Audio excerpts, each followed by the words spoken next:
What does the word Riz mean? R-I-Z-Z. Well, that's one I did look up. Oh, you looked up Riz? I did not know it, but it comes from the word guys, he charisma. Cheated. It comes from charisma. What did you think it meant? What did you think it meant? Style. That you have good style. What did you think Riz meant, though? I had no idea. So that's the only one I looked up.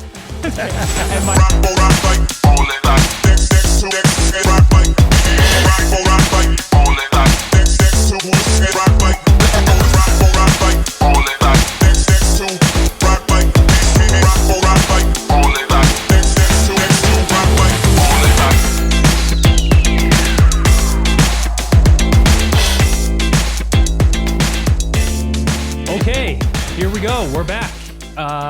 We did Startup Ignition episode 1. This is episode 2. It's been crazy. It was fun. We had a good time. Hopefully everybody who was listening and watching had a good time as well. I'm your host, Tyler, and this is John. Hi. Say hi, John. Yep, I'm here. Yeah, thanks for whoever tuned in. Had a handful of comments from the podcast. Thanks for watching. Thanks for joining us on this journey. We're figuring it out. I don't know how well or not well we're doing. So hopefully as we progress, this thing gets better and better and better. So I had a cool comment from someone that said, you know what you and your dad should do? You should do a father-son icebreaker, or a father-son, like what your viewpoint is on things and what my viewpoint is on things. But I actually had a cool suggestion from someone who was listening last time and said, oh, you should do something with you and John from a father-son perspective. And so... Well, we've never disagreed on anything, so I don't know how that would be interesting. You guys will definitely learn that that's not true. I think we had many fights even this week. So, but we enjoy working together, and we get it good. We compartmentalize. We have family life. We have business life. We have venture life. We have boot camp life. We have academy life. It's pretty crazy, but it's awesome. So here we go. We're going to do a father-son to kick the show off. Icebreaker is what we're calling it. And what we're going to do is we're going to do startup terminology.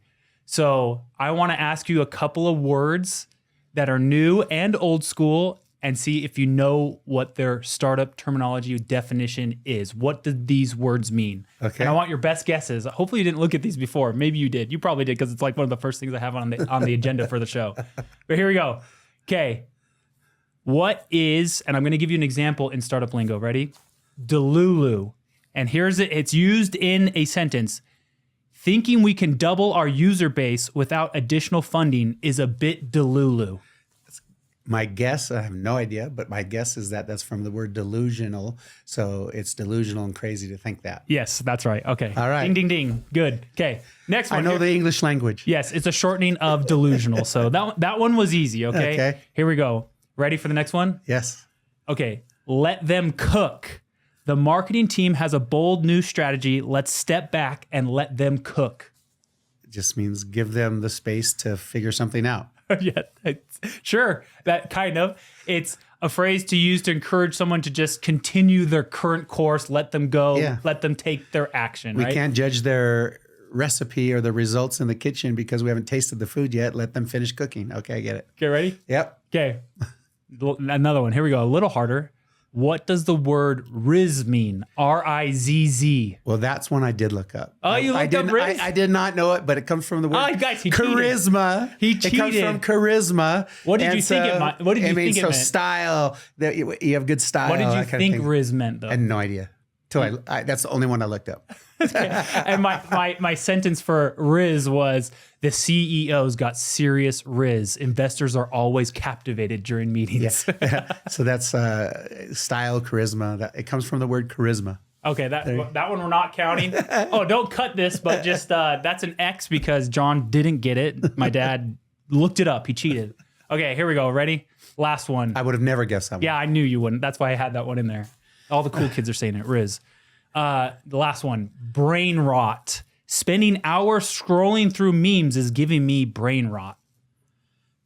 Brainrot just means you're spending too much time on something and you're done with it. Yeah, like a mental fatigue. Yeah, mental fatigue. Yeah. Like or declining in a result of something like, brain rot doesn't seem like that new of a term. It's not. That one was kind of more old school. That's why I put that one in there. Okay, cool. So there we go. open it up with the icebreaker, but let's actually get into some real meat and content here. This episode, we wanted to kind of focus on old school, new school, what's changing in 2025, what's different landscape for entrepreneurs, for founders heading into this year. We're still in January here. As you can tell, it's freezing cold. It's literally, my watch says it's 19 degrees outside today here in Utah. So we're at the beginning of the year. What is going to change for entrepreneurs in the entrepreneurial startup landscape for them? And, the game is evolving, but what strategies will need to change heading into 2025 that maybe wasn't present in 2024, 2023?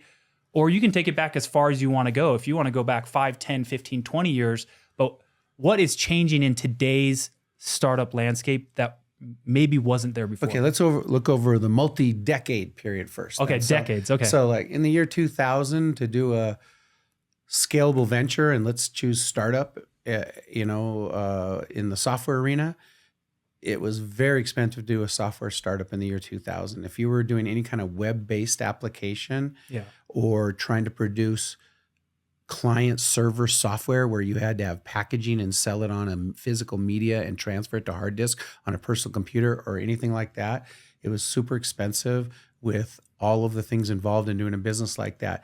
Even web-based software, you didn't have AWS, Google Cloud. You literally had to whip up a server farm. Yeah, a SaaS company in the year 2000, what we know as SaaS today, would often spend $8 million plus on a server farm. Yeah. Okay, so they'd need to raise $12-20 million to get in the first couple years, and it's just the way it was. And flash forward to the year 2020, and you had you just call up AWS and spin up servers as needed on demand, and it's super inexpensive, and you're renting AWS's incredible access to servers and so running software. I mean that I believe, and 100 plus other things became free or cheap. So it was literally an order of magnitude change from 2000 to 2020.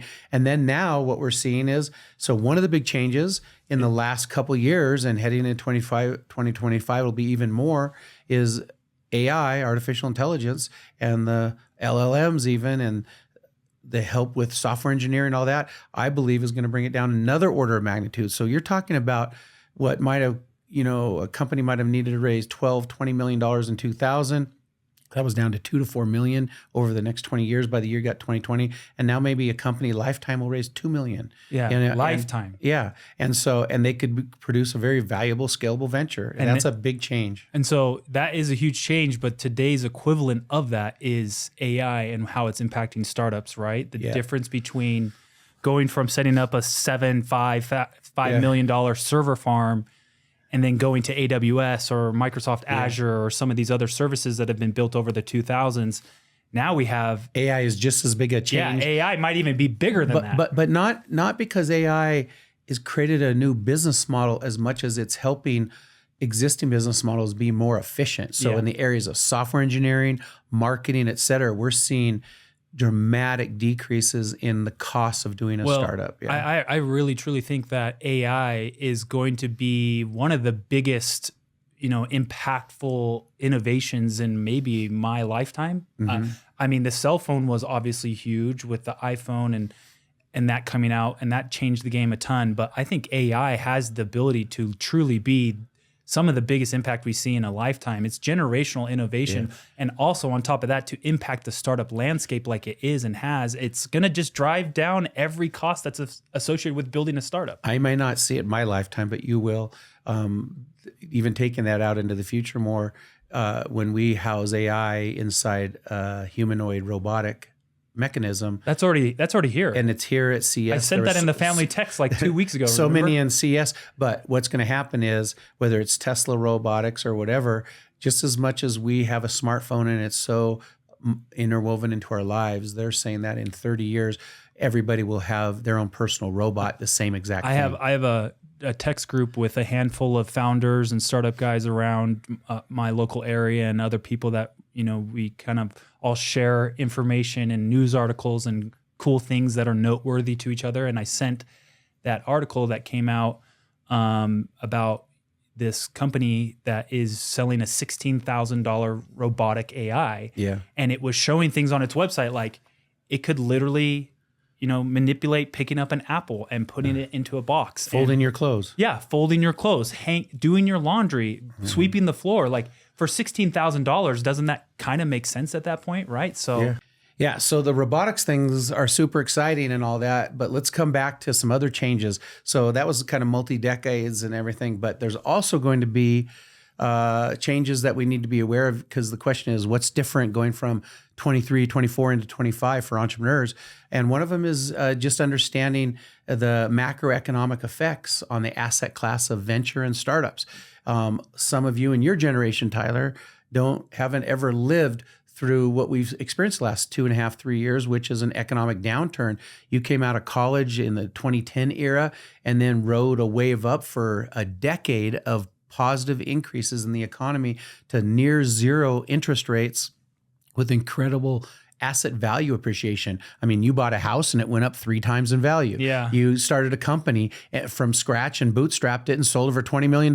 Yeah. I mean, this was an incredible economic cycle in time and all that. And then you all were hit in the face, like literally somebody hit you with a baseball bat in the face when 2022. And I remember the weeks when it happened, like April 15th to the first week of May of 2022, all of you 35 and under people said, what is going on here? Everything came to a screeching halt. Valuations started dropping like a rock, and nobody was investing money. And that stayed that way for about 2.5 years. And so many young people that had never been through an economic cycle were like in total utter shock. Of course, I've been through 4 or 5 in my life and career. And so I knew this was coming. I knew 2021 was a bubble and that it was going to burst. And so one of the things that's changed dramatically from those of you that are still mired or stuck in the 2021 thinking that's normal entrepreneurship, that was very abnormal entrepreneurship. What, the run up you're saying? In 2021, the valuations, the ease to raise money, that is abnormal. That only lasts for a very brief time at the peak. I feel like maybe in 2020 and 2021, we weren't feeling that it was abnormal. So maybe we were under a spell that we thought it was normal. But at the same time, I felt like at least me and my peers and my younger generation, I'm 37. I'm really not even that young. I'm getting up there. But at the same time, we felt like what was happening with the COVID era, with all the money and the frothy times that was being pumped into the economy, like you could feel something was different and weird and up, and that it could only support so much. So like, yes, I do feel like we were, maybe in a spell as far as entrepreneurship and venture and asset class valuation, because we did think, oh man, this is amazing, this is going up so high.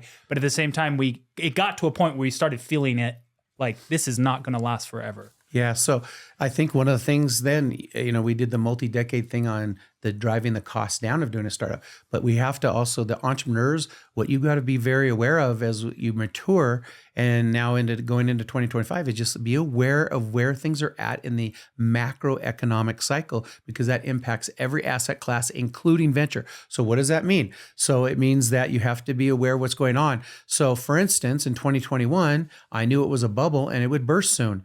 And so we didn't make any investments. We had to be very careful. Things were overvalued. Yeah. And that's a lesson that you learn a little bit from having the experience of getting burned from economic cycles. It's only literally, experience that can give you that knowledge. Hopefully mentors can help you say, so let me mentor a little bit here and say where we're at in this current economic cycle. I personally believe we have now hit the bottom of the trough.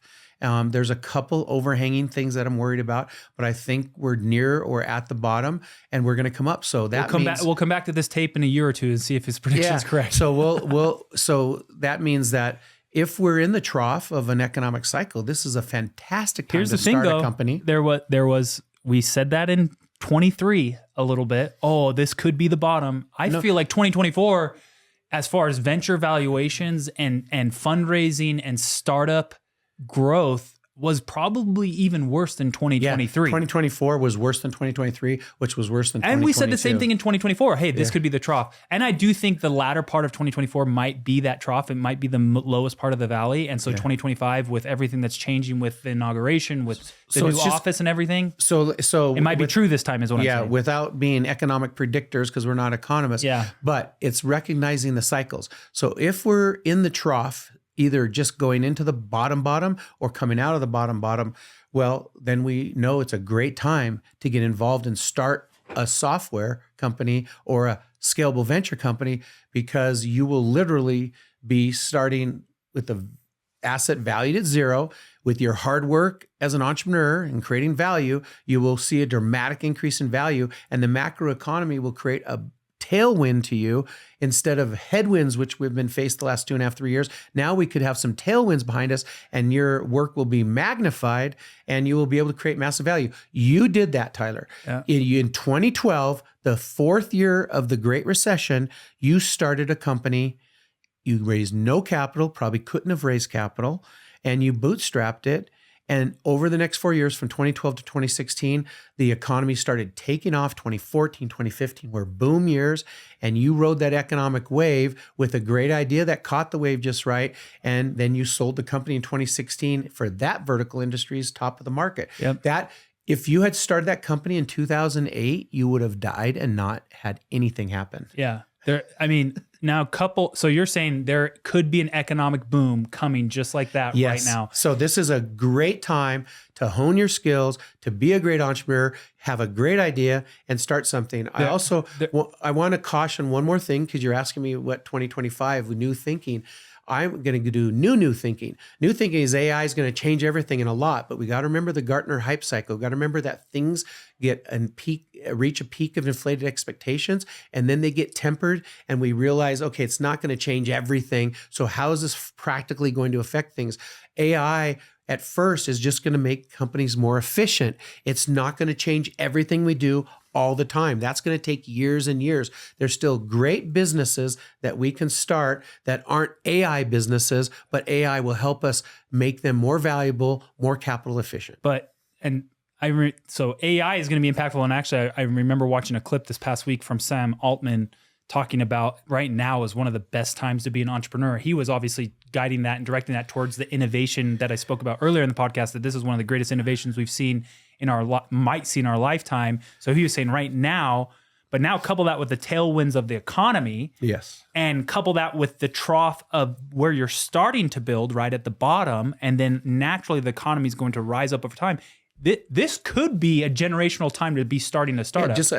You and I know companies here in our home turf of Utah that started in the Great Recession, 2010, 2011, 2012, and they became unicorns, billion-dollar companies, or bootstrap companies that sold for $100 million, and the founders became decamillionaires. That all happened because they started. You take any one of those companies and started in the year 2020, and they don't make it. Yeah.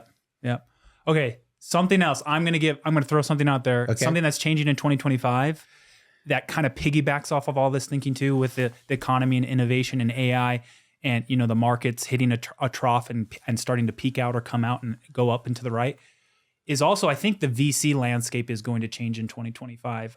We have a venture fund, Startup Ignition Ventures. We're active investors, and we talk to thousands of startups a year that are looking for capital. And so we are in this market. We are in the trenches literally of this, experiencing it, rubbing shoulders, talking to other funds that are larger than us or similar size or in the exact same market, out of the market that we're at. And so we have a really good, kind of feel for what's happening.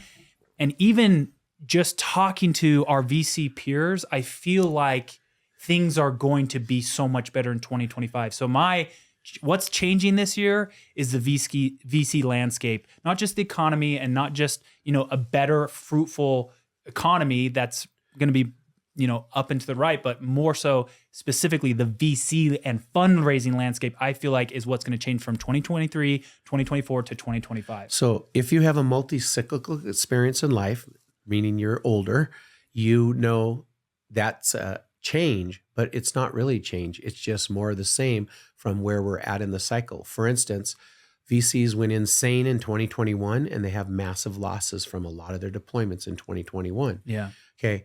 You and I sat in many VC conferences and discussions where in 2022, 2023, 2024, they were from exuberantly optimistic then to terribly pessimistic. Yeah. And just completely 180 degrees from where they were 2 years earlier.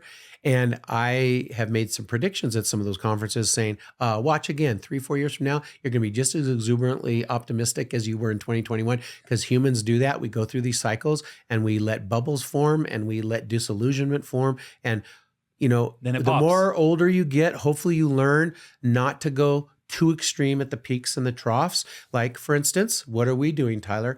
We purposefully chose to deploy capital the last 2.5 years and get in on great valuations with great companies. Yeah. And that's by design. And hopefully that pays off for us. Some of our limited partners that we didn't even solicit came to us and said, you guys are going to make a lot of money. Mm-hmm. So I want to put money in your fund. So yeah, I do think it's going to be a whole different ball game. The VC game is going to change. And why capitals, they're just going to be ready and willing to invest, where before they were kind of tight and closed doors and kind of pushing opportunities aside because they were unsure of the economy, the landscape, the environment. And now I think there's a little bit more confidence overall in the market. Yeah. So it's going to release. Can I give a specific I'm going to talk to you out there who has a company that has struggled for 2.5 years, but you've managed to get to like 15,000 a month in revenue, or 20,000 a month in revenue, or 25,000 a month in revenue over the last 2.5 years. And it's been a fight and a struggle. You are so well positioned right now. You have now figured out your business model. You know how to create, capture, and deliver value in the marketplace. You've got your system starting to be in place where non-founders are learning how to do the things in your company.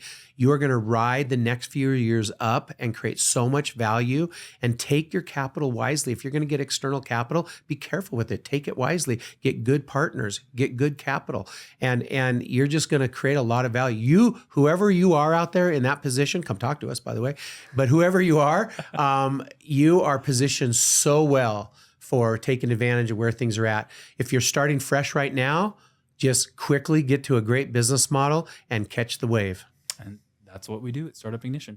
So, okay, flipping the coin.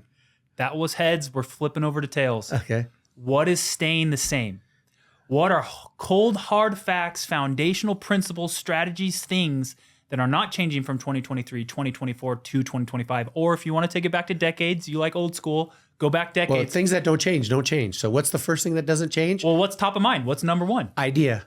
You have to have a great idea. That's a great business opportunity, and that where you can find a great business model. So if you, excuse me, the experts in ideation, if you start a business based on a bad idea, and experts can tell you whether an idea is good or bad, if you start a business on a bad idea, you can do all the other execution things really well, and you are going to fail. What? Okay, so what constitutes a good idea? Well, a good idea, that's a really interesting question. So let me just point people to one of the most definitive works called the New Business Road Test.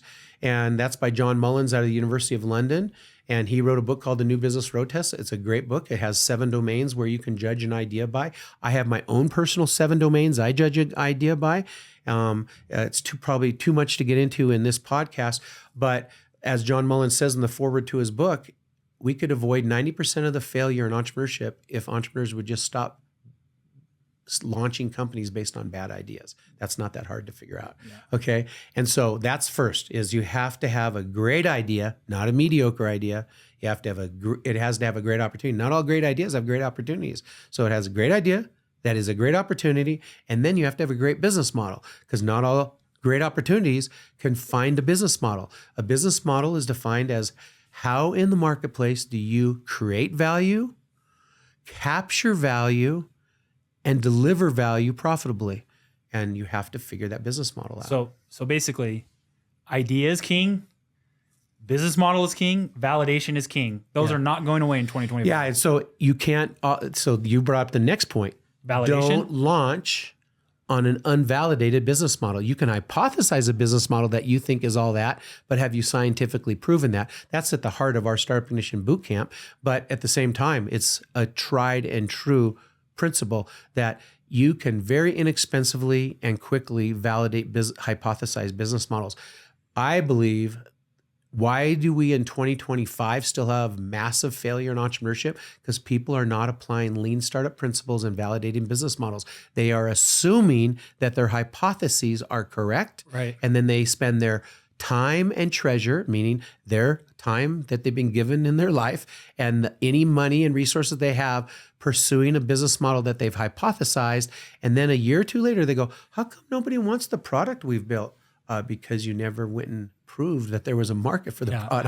How many times have your peers or your friends or your buddy or your cousin put in so much time and effort into something, and they launch it or do it, or, make the website, or, get the, the molds done for the manufacturing, or get a shipment from China, and they launch it and crickets chirp, right? Yeah. That happens so much. That's called missing the market, and that's caused by not validating. That's called acting on a hypothesis, not a validation. And by the way, acting on assumptions and guesses is one of the most expensive mistakes in all of entrepreneurship. 100%. Okay, moving outside of validation, something I think that is going to stay, it's a cold, hard truth that's going to move into 2025 is validation is king, but cash is king.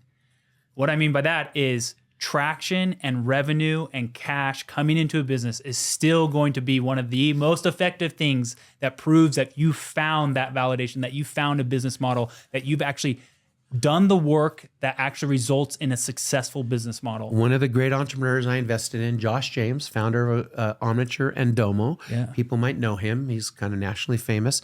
I invested in him when he was a student. And he has his own book now that he gives to entrepreneurs on his tips for entrepreneurship. And the first tip on page 1 is titled Revenue, Revenue, Revenue. And underneath it says revenue cures all ills. Yep. And so what I'm meaning by that is going into 2025, revenue, generating cash, actually pulling in revenue is way more and going to do more for you in the landscape of fundraising and building a successful startup than any kind of hype, right? I feel like 2021, 2022, you could get around, a bad business model with a lot of hype or a lot of bandwagony type fundraising party rounds. Whereas today's landscape in 2025, I feel like the venture market, the startup market, the entrepreneurial market, we're just going to be more educated in that. Okay, we learned our lesson and we took it on the chin from 2020 and 2021. Now we need to see the traction. So cash is king and is way more mattering than any kind of hype. Yeah. And again, it's all cyclical.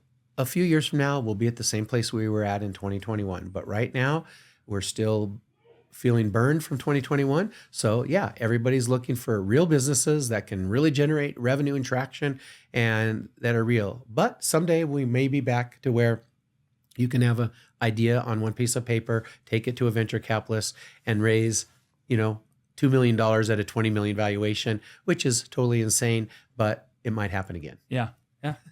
We'll get back there. We surely will. Okay, moving on.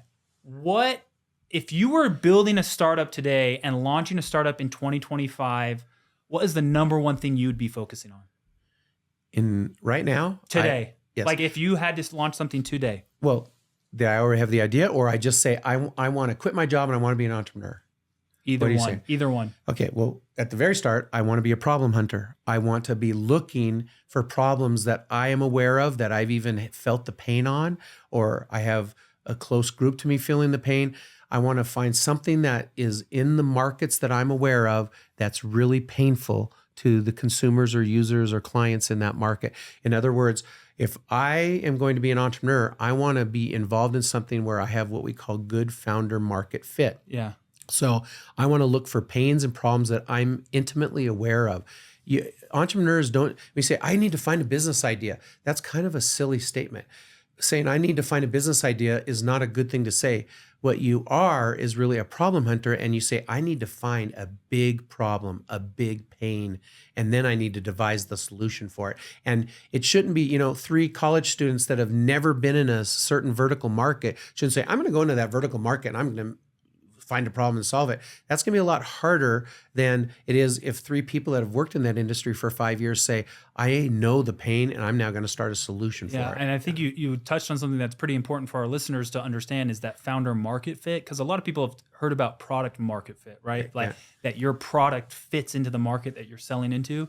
But founder market fit, meaning that the founder actually fits, has domain expertise or knowledge within the industry or sector or market that they're operating in, is actually a huge indicator of success. Let's tell a war story from the last few weeks, you and I, and what we found. So which one? And this is, I'm not going to name the company for privacy concerns, but you and I just closed an investment on December 31st. Okay, yeah, and I know what you're talking about. Two executives, the business guy and the tech guy, that spent a decade building a company or a business under another company. And so they were just getting a salary and they were building this company up, and they've worked on it for 10 years. And it's always been kind of quote unquote a stepchild of that bigger company. And they just didn't get the resources, but these two built the product, software product, and they sold it and got decent revenue for two guys in a bigger company doing this. And it came down to where into 2024, that bigger company said, and they also proposed it, said, hey, what if we do a management buyout? We two guys buy this out, these assets from you. And they came to us and we helped engineer them starting a new Delaware C Corp. Yep. Doing the acquisition of the assets from the big corporation, finding them an attorney to get that acquisition done. Which is a huge task, yes. by the way. And then in between that, right before the acquisition of the assets, we funded them. Yep. So what is super high in that deal? That deal is an interesting deal because we have immense founder market fit. Right. Immense. Matter of fact, 2 days after closing, this now new company with these assets put into it, the business leader, the CEO, went out and sold another new client for like $12,000 annual revenue. And he did it in 2 days. And while he was still trying to put the company together. Yeah, that's founder market fit. But that founder made a typo in that text message that said 12,000 MRR. And I'm like, you mean 12,000 ARR? You got super excited. Yeah, I got really excited. Even though he said MRR, I knew he meant ARR. Yeah. So, but the bottom line is that they've got revenue, they've got an existing customer base, and founder market fit that's incredible. So that's an extreme example of when.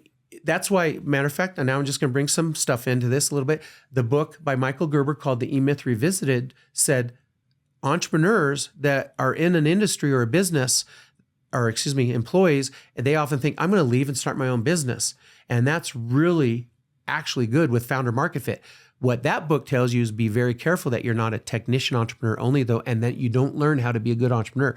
These two executives came to us, and we are coaching and training them on how to be great entrepreneurs. Yep. And I'm super excited for that investment. Are you too? Yes, very. And the founder market fit is insane. Yes. It's that was part of the but they needed to learn how to be entrepreneurs. Right. And so that's why, and we recommend the E-Myth Revisited book by Michael Gerber very much, because one of the greatest sources of failure is a widget maker who says he could be a better business owner than his boss, quits, starts a widget making company, and then utterly fails and realizes later, his boss might have known what he was doing. He was an entrepreneur and knew how to run a business. I don't know how to run a business. So if you're an employee and have a great idea in your industry and want to quit and start your own company, you can have founder market fit, but you also need to know how to be an entrepreneur. Right. You obviously have to have execution. Execution is most of it. Right? Yeah, but also there's executing the business of that vertical, but there's executing the business of being an entrepreneur. Right. Yeah. Just being an overall entrepreneur.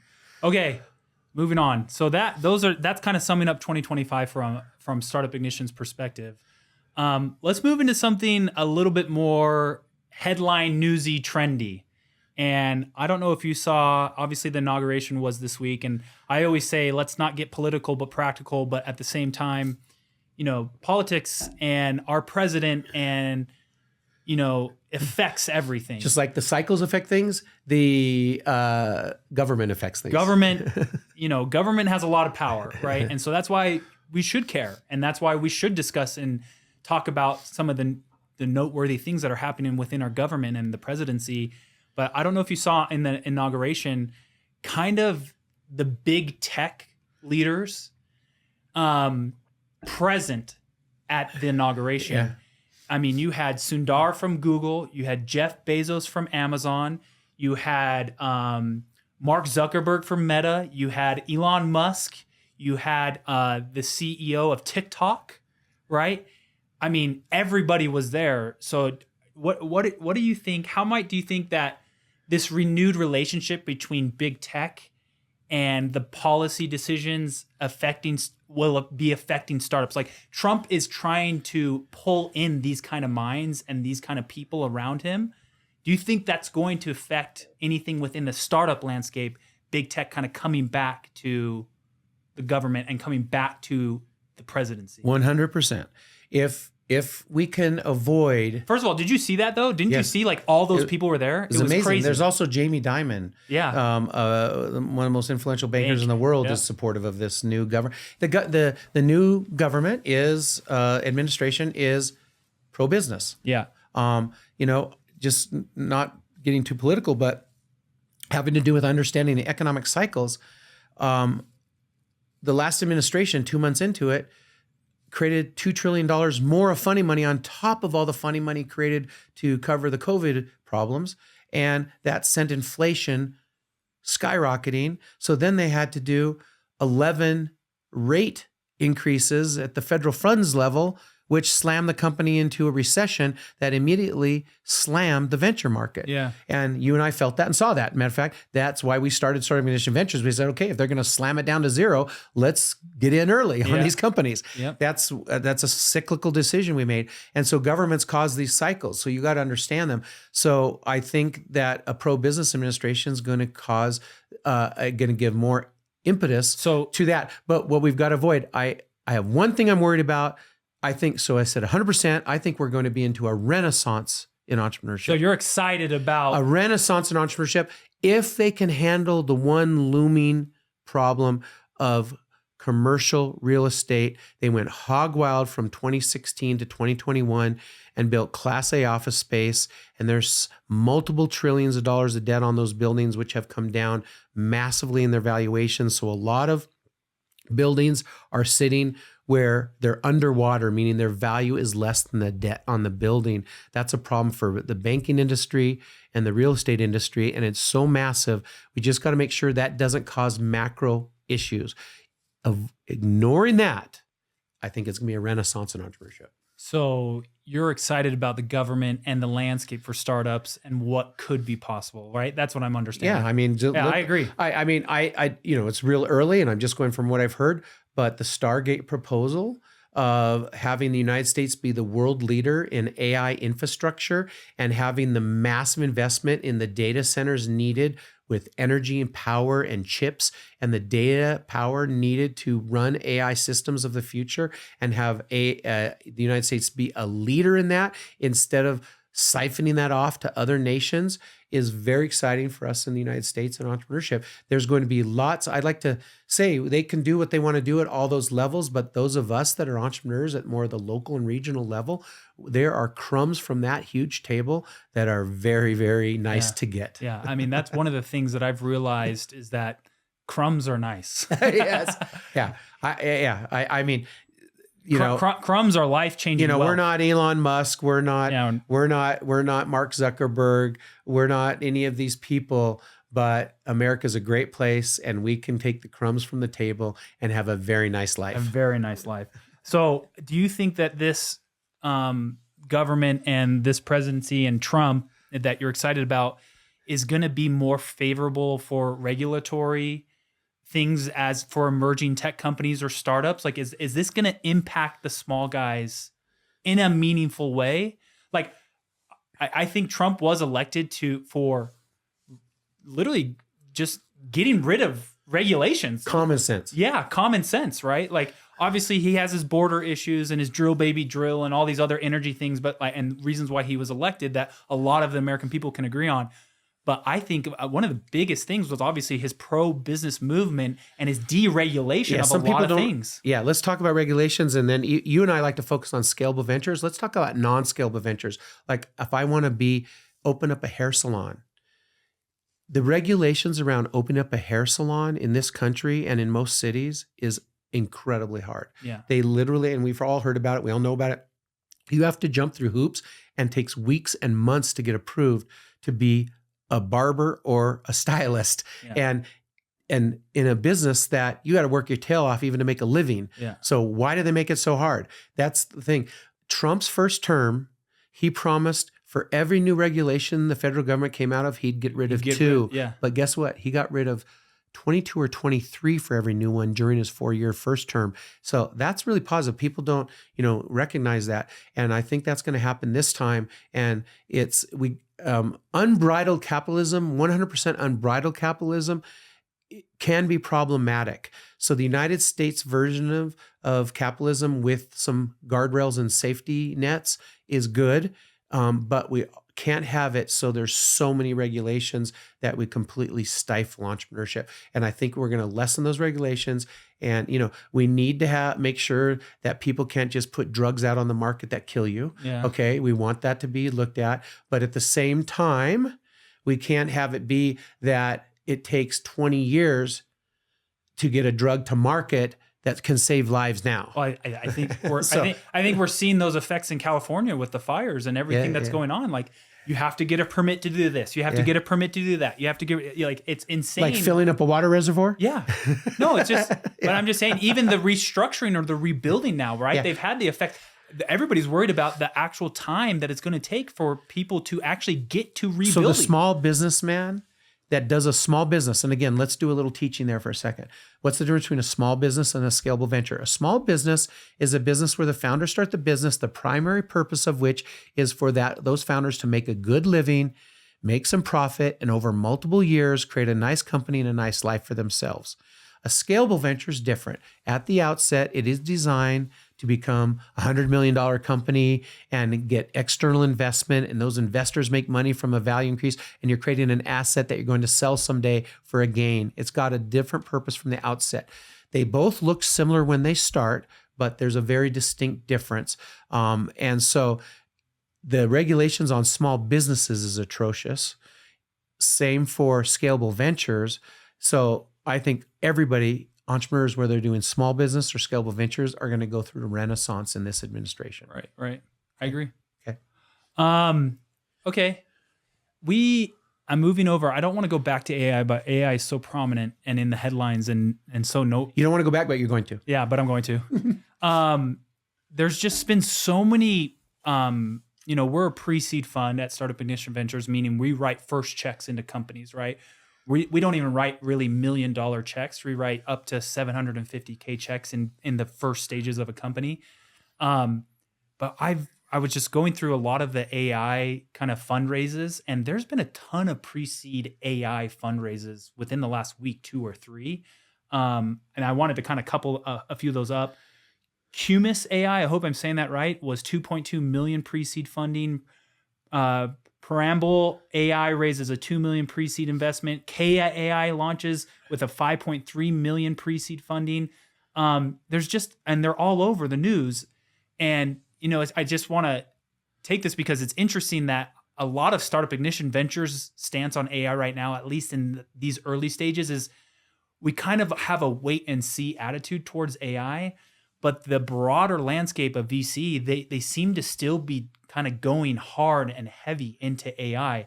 So seeing these news articles and, Cumis is a Chicago-based AI, and there's another one in Boston, and it's all over the country. So it's not just this centric geographical area. It's all over. So what are your thoughts on that? Like, if Startup Ignition Ventures kind of stance right now is it's kind of tough to invest in AI because it's ever changing. Something that was existent in AI 6 months ago could be completely different today or How about 6 last months week? from now. Yeah. Last week. It could change, yeah. What I'm saying is the broader landscape is continuing to invest even early stages in Well, let's put it AI. into perspective. So about 50% of all venture being invested right now is in AI.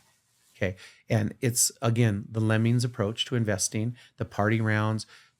There's a fear of missing out, FOMO, that investors are susceptible to. And if you think there's a hot AI or something's going to happen, you don't want to be the investor that missed it and be embarrassed by missing it or missing great returns. So everybody's hopping on it. Again, if you've lived through a few cycles, a little older in your investing career, you learn that can be very expensive to chase those things with new technology. AI is in the early stages of making its way to the peak of inflated expectations in the Gartner hype cycle, and it's going to have a crash at some point, just like everything. And then we'll figure out after the trough of disillusionment where the plateau of productivity is. And yeah, if you guess right, and choose a winner right now, and it makes it through that whole phase, you're going to be a big winner. But many people are going to lose a lot of money. And right now, you and I have been on pitches where companies say they're an AI company, and while they're pitching to us, we're on ChatGPT completely replicating their company. Right, and that's my whole thing here is that a lot of these pre-seed AI companies can be replicated by just the normal language learning models that are out there today that everybody has access to. So, is your answer to the question then, is AI still relevant? Is it still is it smart to be investing in AI? It just depends on the technology or the market or the sector or product that I think the they're attacking. LLMs, the large language models, I think that they can replicate a lot of what we see in people saying, no, we're a unique AI company. No, you're not. You're not that unique. I can replicate you with a LLM even, in not even a specialized AI, right? Yeah. But so you just have to be very careful as an investor and not, believing the hype, and you got to look, is this a real business? Is it really effective? I'm much more impressed today sitting there when I have somebody saying, I'm going to go create a software for this vertical. That's what I was just going to say. And I'm going to be 70% more efficient in my capital spend creating that company because of AI. And we're going to use AI to enhance the features, but we're not an AI company that is just an AI that has used ChatGPT to create an AI thing. Well, I want to know. I want to see capital efficiency and enhanced features coming from AI, but not something that's a faux AI saying, like, to do the same task, but say I'm doing that task with AI is just creating more efficiency. It's not a reason to have a company. It's a feature. But what about products? Again, we have that. Here's a good way of saying it. A lot of times over the decades in entrepreneurship where I've been involved as an investor is this a feature or a company? But now let me say this. What about products that are attacking a specific workflow or vertical, like you're saying, but that are more customized to that vertical than just going to the LLM, right? So let's take a law attorney office's software where it's maybe doing case management or something, or some kind of AI agent is helping impact that workflow, making it more efficient, quicker. Yes. Even though you could go and do that on ChatGPT, putting in a case study or parameters of a case or information and data around a case, and then spitting out some kind of jargon or some kind of workflowy result or product from that. But this tool is a specific tool built for that workflow. Yes. So basically, what you're saying is making a UX UI front end to ChatGPT that's highly customized and easier easier to use, or highly customized. In that example, let's take in the legal world, some legal function. It's obvious that a lot of the drudgery of legal work is enhanced by AI. Right. Okay, let's give them that. Now, the lawyers can go to ChatGPT and get things done directly. Yeah. Or is there a business where somebody can create a nice UX UI and enhance that by making a nice front end to make it come together and easier to use for the lawyer, right? Or offer some kind of customized feature set. So the answer is that company, should that company exist? And I think the answer is it depends. It depends on a lot of factors, like the vertical in question, the founding team of that company proposing that, in play, and the users. Yeah. And there may be, for 30% of the lawyers, they need that. 70% don't. So is that 30% got a total addressable market? Here's some of the things staying the same.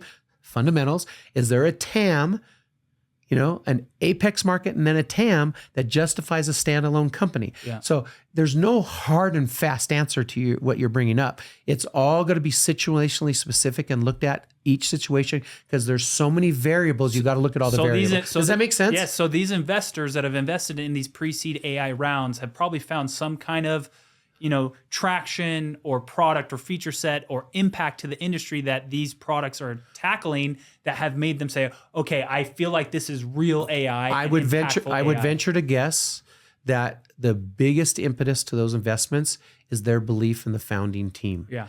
They have been wowed by the founding team or the credentials of the founding team. Like you and I felt this way. I don't know if I like what he's talking about right now, but I know he's a winner and I want to invest in him. Right. Okay. You and I felt that way about a handful of people.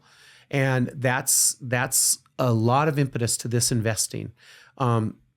Some investors, remember, there were about 1,400 VCs before the Great Recession. They fell to about 400 VCs after the incredible period of the Great Recession. And then by 2021, there were 3,500 VCs. So, and now we're down to about 3,000, I think. Those are rough numbers that I've read about. So some cleaning out. Not all VCs are great. VCs can be susceptible to hype and get wowed by smart talking entrepreneurs. Well, I love how we keep talking about VCs and fundraisers. That's not what this podcast was supposed to be about, but it keeps coming back to there because I think a lot of entrepreneurs think VC and fundraising is like the holy grail. Yeah. Hey, I just raised money. Yeah. I'm successful. No. But hold on. Is VC fundraising the holy grail? I don't think it is. I think there's actually a huge trend from the last 2 years that we've been seeing of entrepreneurs choosing to bootstrap. Yeah. Well, that's because think about what I said, 2000 to 2020, an order of magnitude less expensive to do a scalable venture. Yep. And now we're in the process of even making that less with From AI. 2020 to 2025, a magnitude And of AI. less expense. Yeah. So the whole point, it's very interesting, right? So that means, and this has changed the VC landscape. It's changed the VC landscape. In 2000, you had to have a $400 million fund to invest in about 20 SaaS companies. Yeah. Okay. If you have a $400 million fund today. We have a $20 million fund and we're not even using all that capital and we've made 18 investments so far. Yeah. And so literally it's just a different ballgame. It's changed the way VCs are. Yeah. But answer your question. Okay, Mike, let's go back. I just say it's not the end all be all, because how many times, Tyler, have you seen in our Startup Ignition Bootcamp, we have, 30 entrepreneurs in there. 3 of them we know have just raised money, let's say. Mm-hmm. And how many times do I always ask? I say, hey, you just raised $500,000 or $1 million. Tell all these ones that think the day they raise money, they've arrived and all their problems will go away. You raised 4 months ago $1 million. Have all your problems gone away? And they go, no. And I go, have they gotten worse? Yes. Yep. They're bigger. And has your life been made simple? No. Yeah. I mean, it's the beginning. That's the reality. It's fundraising is the beginning of the journey. It's the actual beginning. Yes. So in that question between is fundraising the holy grail, and obviously we've decided it's not. I agree with that. But when is the right time to fundraise between having this goal of fundraising versus bootstrapping? What is the timing, or what should an entrepreneur or a founder be looking for to make that kind of decision? I get that question asked all the time. Here's my answer.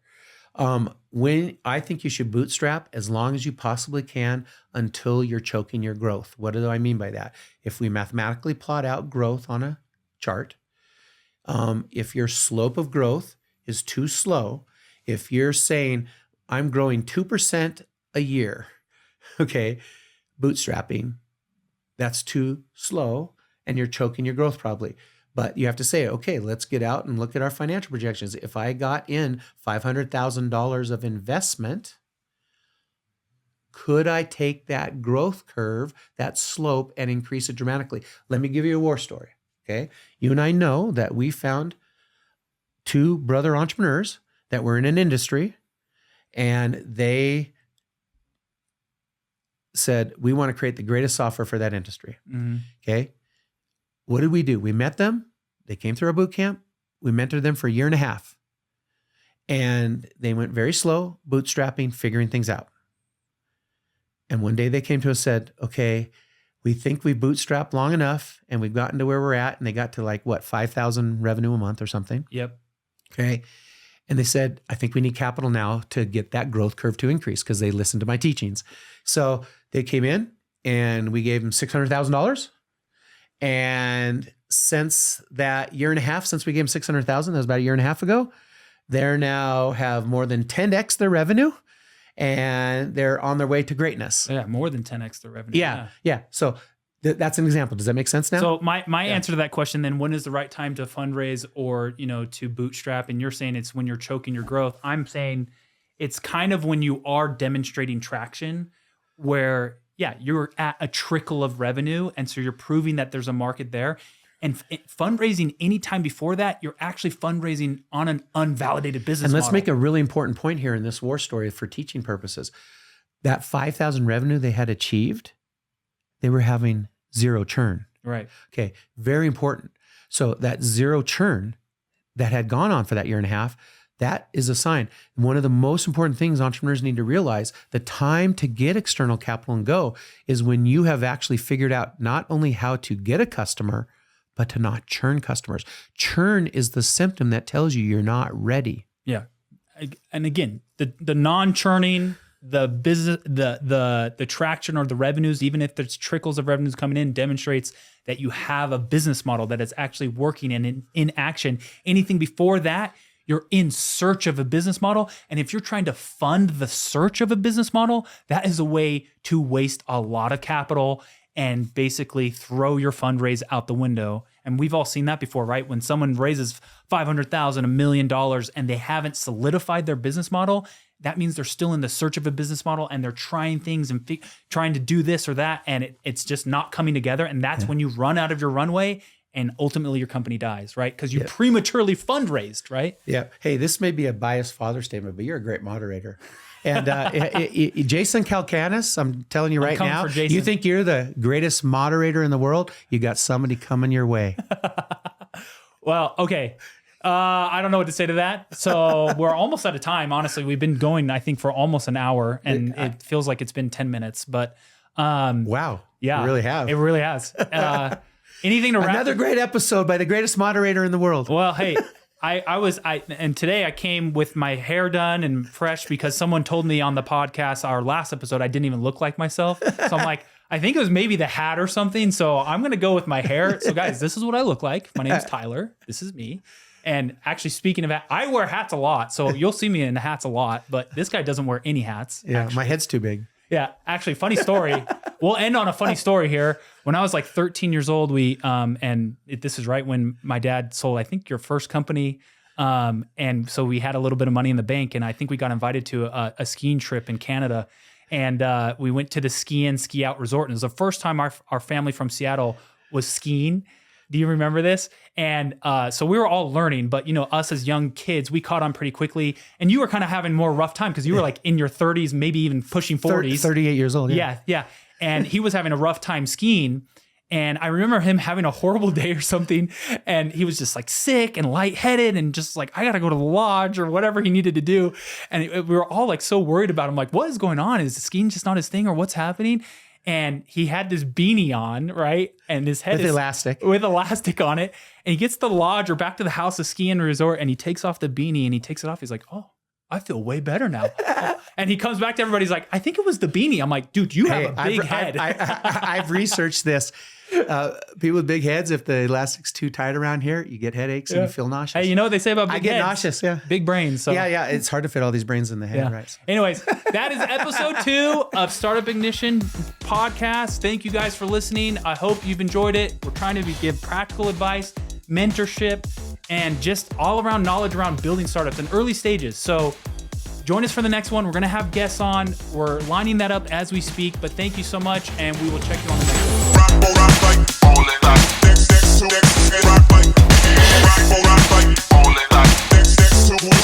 Rock,